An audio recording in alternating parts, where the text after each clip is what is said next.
कैसे हैं आप लोग। उम्मीद करता हूँ बहुत अच्छे होंगे और पढ़ाई ज़बरदस्त चल रही होगी। Welcome to learner IAS together success. दोस्तों, जैसे कि हम लोग कंटिन्यू कर रहे हैं आर्ट एंड, और आज हम लोग देखेंगे चैप्टर नंबर 20, जो कि है लॉ एंड कल्चर। ठीक है दोस्तों, चलिए आगे बढ़ते हैं। दोस्तों, constitution of India has 3 sections specifically design for the preservation of Indian culture. ठीक है, भारत में, हमारे इंडिया में क्या है ना दोस्तों, कि यहाँ पे बहुत मतलब बाकी देशों की तरह इंडिया पे नहीं चल सकता। क्यों नहीं चल सकता? यहाँ पर देखिए, जैसे पाकिस्तान है, आपको पता है मुस्लिम कंट्री है। इस तरह से कई सारे कंट्रीज़ हैं जहाँ पे जैसे कि यूरोपियंस हैं, वो सारे क्रिश्चियनिटी को मानते हैं, मेजोरिटी है। तो हमारे यहाँ पे वैसा नहीं है। हमारे यहाँ पे सारे धर्म हैं, सारे कल्चर हैं, तो हमारे गुट निरपेक्षता है। ठीक है दोस्तों, तो हमारे किसी एक को लेके भारत नहीं बनता, सबको लेके भारत बनता है। ठीक है दोस्तों, इसलिए भारत जो है, इसलिए हमारे कॉन्स्टिट्यूशन में, इंडियन कॉन्स्टिट्यूशन में हर चीज़ को सही ढंग से लिखना ज़रूरी था। ठीक है, हमारे एकमात्र ऐसा हमारा कॉन्स्टिट्यूशन है जिसमें हर चीज़ क्लियरली लिखा हुआ है, कैसे करना है, क्या करना है, किस तरह से। इवन मतलब जो लोग पढ़ रहे होंगे उनको पता है, हमारे कॉन्स्टिट्यूशन में ये तक लिखा है, अगर साइकिल से कोई बैम्बू लेके जा रहा है, बांस लेके जा रहा है, वो ऐसे आड़ा नहीं ले जा सकता, सीधा लेके जा सकता है। तो ये everything is written in our constitution. Okay दोस्तों, चलिए, तो इसी तरह से हमारे कॉन्स्टिट्यूशन में 3 चीज़ों में डिवाइड हो रखा है। ठीक है, गवर्नमेंट ऑफ इंडिया, हमारा जो गवर्नमेंट है, constitution go into specific preservation. हमारे जो कल्चर हैं, ठीक है, इंडिया का जो कल्चर है ना, वो सबसे अनोखा है, सबसे पुराना है, सबसे बेहतरीन है, ये सबको पता है। तो इसको कंजर्व करने के लिए, इसको बचा के रखने के लिए हमारे कॉन्स्टिट्यूशन में भी प्रावधान हैं।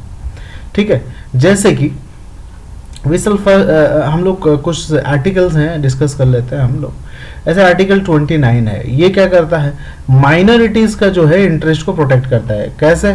जैसे कि हमारे यहाँ मुस्लिम्स को भी माइनॉरिटी को बोला जाता है, बुद्धिस्ट को माइनॉरिटी बोला जाता है, मेजोरिटी में हिंदूज हैं। ठीक है, तो बाकी सबको माइनॉरिटी बोला जाता है। तो माइनॉरिटी देखिए, अगर अल्पसंख्यक है, ठीक है, बहुत कम लोग हैं और यहाँ पे बहुत सारे लोग हैं, तो ये इनको दबा ना दे, इनको कुछ मतलब इनका इंटरेस्ट हैम्पर ना हो, इसलिए उनके लिए पर्टिकुलर लॉ है। ठीक है, जैसे कि अगर हम बात करें, any section of the citizen residing in the territory of India or any part there have been a distinct language, script or culture of its own shall have the right to conserve the same। ये particular word जो हमारे constitution में लिखा है। ठीक है, as this quotation clarifies, this allows communities like tribal population in Chhattisgarh, Rajasthan, North India, Odisha, numerical small groups like Parsi to take step to preserve their cultures, language and literature. ठीक है, उनको सारा हक है कि वो अपना culture conserve करें। इसलिए गवर्नमेंट ऑफ इंडिया कई बार जो है इनको प्रोटेक्ट भी करती है। जैसे आपको पता है, ट्राइबल एरिया में कई ऐसे ट्राइबल एरिया जो है प्रिविलेज्ड है, ठीक है, जो कि वहाँ पे नहीं जाते, लोगों का जाना मना है। क्यों? क्योंकि वो अपना कल्चर, अपना सब कुछ वो अपना मेंटेन करके रख सके, बाहर से कोई हस्तक्षेप ना हो। It is also confirmed that their right to receive help from the state। उनके पास सपोज एक छोटा सा है ट्राइब है, उनके पास कंजर्व करने के लिए प्रॉब्लम है, उनके पास नॉलेज नहीं है, पैसा नहीं है, जो भी है, वो चाहे तो स्टेट गवर्नमेंट से हेल्प ले सकती है, चाहे किसी भी तरह से, फंड हो या कुछ भी हो। ठीक है दोस्तों, ये हो गया minorities interest protection in article 29। अब अगर देखें, आर्टिकल 49 भी एक है, जो protection of the monument and place and objects of national value. ठीक है, हमारे इंडिया में ऐसे बहुत सारी जगह हैं जो कि हिस्ट्री से, बहुत पुराने चीज़ों से रिलेटेड है, जो हमारा नेशनल मतलब राष्ट्रीय धरोहर है, तो उसको प्रोटेक्ट करना ज़रूरी है, और ये कॉन्स्टिट्यूशन में है, ताकि उसको कोई हार्म ना पहुँचे। ठीक है, और जितना है वो अवशेष बचा रहे, प्रिजर्व्ड रहे। ठीक है, तो इसमें कॉन्स्टिट्यूशन में क्या लिखा हुआ है, obligation of the state to protect. ठीक है, it shall be the obligation of the state to protect every monument or place or the object of artistic or historic interest. ये राज्य की जिम्मेदारी है कि उसको, देश की जिम्मेदारी है उसको प्रिजर्व करे। Any monument that declare by the under law made the parliament to be the national important, ठीक है, should be saved from the spoliation, खराब होने से उसको बचाना है, डिसफिगरमेंट उसको बिगाड़ने से, डिस्ट्रक्शन रिमूवल इन सब से बचाना है गवर्नमेंट को, ठीक है दोस्तों। वैसे ही आर्टिकल 51A के F पार्ट में क्या लिखा है, value and preserve the rich heritage of Indian culture, ठीक है, ये हमारे फंडामेंटल ड्यूटीज में भी आता है। ये देखिए, ये सिर्फ गवर्नमेंट का काम नहीं है, ये आम इंसान की भी जिम्मेदारी है कि वो हमारे धरोहर को, हमारे प्राचीन सभ्यता को, मॉन्यूमेंट्स को, सब कुछ उसको प्रिजर्व करके रखे, बिगाड़े ना, ठीक है दोस्तों, ये चीज है। Indian treasure trove act 1857, some of the primary, कुछ प्राइमरी एक्ट्स बनाए गए इसके लिए, जैसे कि 1878 में इंडियन ट्रेजर ट्रोव एक्ट बनाया गया। British government instituted this act to protect and preserve treasure found accidentally as once of the Britishers took over and principality they would loot and capture। देखिए, कोई भी ट्रेजर आता है ना, ठीक है, किसी पब्लिक प्लेस में मिलता है, उस पर सरकार का मतलब सबका हक होता है, स्टेट का हक होता है, ठीक है, तो उसको किसी को लेना नहीं है, वो उसको जमा करना है, ठीक है, इंडियन ट्रेजर में, ठीक है। ट्रेजर व डिस्कवर अगर कहीं मिला, declare to the concern district collector, collector को देना है, और nearest government treasure and all the relevant information about the artifact should be submitted to the government, ठीक है। तो इस तरह से कई सारे प्रावधान बने हुए। If someone does not follow the directive to inform the concern authority और attempt to the treasure concern identical value of the treasure, then he would have the face several penalties, ठीक है। तो इसको फॉलो करना है सबको। दूसरा एक और एक्ट बना, एंशिएंट मॉन्यूमेंट प्रिजर्वेशन एक्ट, ठीक है। तो इस एक्ट के अंडर ब्रिटिश गवर्नमेंट ने इसको बनाया था, क्या किया था, effective preservation of authority over the monument government, ठीक है, so that it can be protected. The act was particularly concern with those monument that was the custody of individual और प्राइवेट ओनरशिप, ठीक है। जैसे एक टेम्पल है, वो government के अंडर आएगी, वो पब्लिक प्रॉपर्टी होगी, मतलब गवर्नमेंट उसकी कंजर्वेशन और प्रोटेक्शन करेगी, किसी कोई एक इंसान के अंडर वो नहीं रहेगा, ठीक है।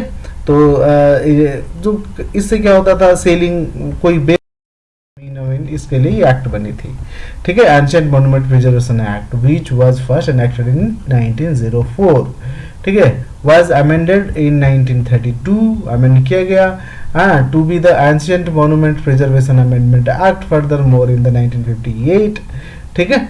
अभी फिलहाल इसको कहा गया है 2010 में भी इसको थोड़ा अमेंड किया गया है। Antiquity Export Control Act 1947, Antiquity, during the time of independence when the Britishers were going out of India in droves, they were also taking several important artifacts which they had hoard over the year, ठीक है। जब जा रहे थे बहुत सारे artefact वो भी लेके जा रहे थे। After the independence the government of India enacted the antiquity export control act 1947 to provide a form of regulation over what can और can not be shipped outside the boundary, ठीक है। तो गवर्नमेंट बनाए कि आप क्या ले सकते हैं क्या नहीं ले सकते, उसको बनाया उन्होंने एक rule.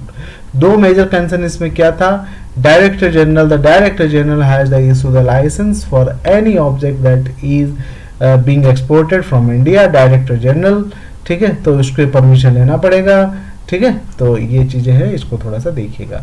The ancient and historical monument and archaeological site and remain declaration of national importance act 1951, ठीक है। Under this act the all monuments of historical importance and archaeological sites which were earlier covered under the ancient monument preservation act were redeclared and objects of national importance in 1951. Around 450 monuments and archaeological sites were added to the original site of 1904, ठीक है। तो ये चीज है इसमें। The ancient, तो इसको क्या जाता है, इस प्रिजर्वेशन को प्रायोरिटी देने के लिए उसको कहा जाता है the ancient monument and archaeological site and remains act 1958, ठीक है दोस्तों। जो ये रही बात इसकी, इस एक्ट की, ओके। इसकी मेन प्रोविजंस क्या थे? The main provisions of this act है central government has the power to declare any monument और archaeological site of ancient and medieval time as a repository of national importance. वो central government के पास ये power है कि वो India के किसी भी आर्टिफैक्ट को सेंट्रल गवर्नमेंट के अंदर ले सकती है। Director general will have the authority from the central government to presume the guardianship, purchase or take lease of any such site or monument and ensure its preservation and maintenance.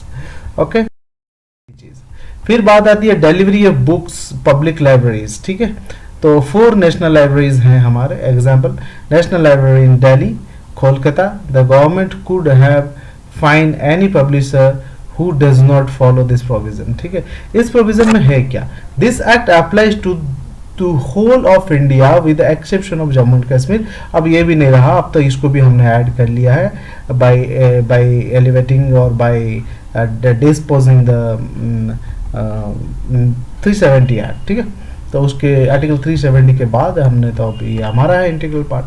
The act defines the what constitutes a book और a newspaper. The act directs that it is the responsibility of the publisher to ensure that complete copy of every book and newspaper should be submitted to 4 national library, जैसे कि ये हमने बताया। Antiquity and art treasure. ठीक है, इसका मतलब क्या है?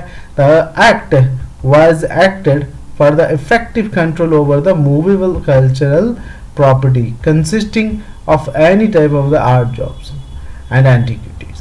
ठीक है दोस्तों, the act is one step forward to control the export trade in India antiquities and to prevent smuggling and fraudulent dealing। ठीक है, इसके लिए ये बनाया गया था। ठीक है, पब्लिक रिकॉर्ड एक्ट 1993, इसमें क्या है?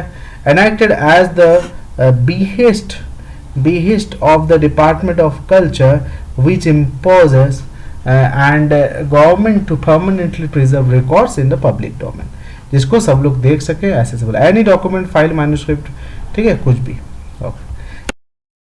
थॉरो रीडिंग जरूर से करिएगा, वरना हो सकता है आपको समझ में ना आए। ठीक है, बट मैंने सब कुछ बता दिया है, एक ओवरऑल आइडिया इसको सुनने के बाद आपको लग जाएगी। Every agency mentioned above will create the own record. ठीक है, जैसे कि रिकॉर्ड ऑफिसर, रिकॉर्ड रूम, ये सब होता है जहां पे सारे रिकॉर्ड प्रिजर्व करके रखा जाता है बाय द स्टेट।